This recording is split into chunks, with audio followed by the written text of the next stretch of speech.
കേന്ദ്രമന്ത്രിയായ നിർമ്മല സീതാരാമൻ പറഞ്ഞിരിക്കുന്നു, ഞങ്ങൾ അധികാരത്തിലേക്ക് തിരികെ വന്നാൽ വീണ്ടും ഇലക്ട്രൽ ബോണ്ട് രാജ്യത്ത് കൊണ്ടുവരുമെന്ന്.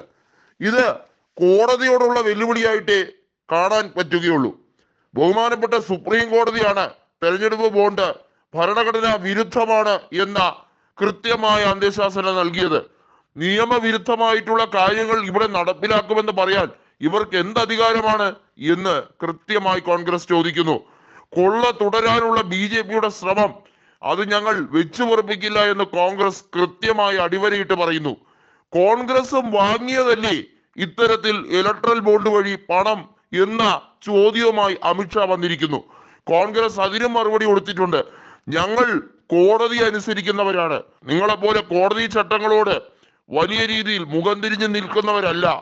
കേന്ദ്രത്തിൽ വീണ്ടും അധികാരത്തിലെത്തിയാൽ ഇലക്ട്രൽ ബോണ്ട് തിരികെ കൊണ്ടുവരുമെന്ന് പറയാൻ നിങ്ങൾക്ക് എങ്ങനെ കഴിയുന്നു? ഇലക്ട്രൽ ബോണ്ടുകൾ ഭരണഘടനാ വിരുദ്ധമാണ് എന്നുള്ളത് മാത്രമല്ല, നിയമവിരുദ്ധം കൂടിയാണ് എന്നുള്ളതാണ് സുപ്രീം കോടതി കൃത്യമായി പറഞ്ഞത്.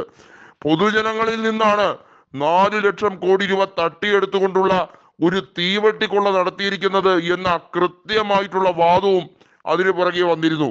BJPയുടെ ഇത്തരത്തിലുള്ള ശ്രമം അത് ഒരു കാരണവശാലും അനുവദിച്ചുകൂടാ എന്ന് കോൺഗ്രസിന്റെ ദേശീയ ജനറൽ സെക്രട്ടറി ആയിട്ടുള്ള ജയറാം രമേശ് പറഞ്ഞു കഴിഞ്ഞിരിക്കുന്നു.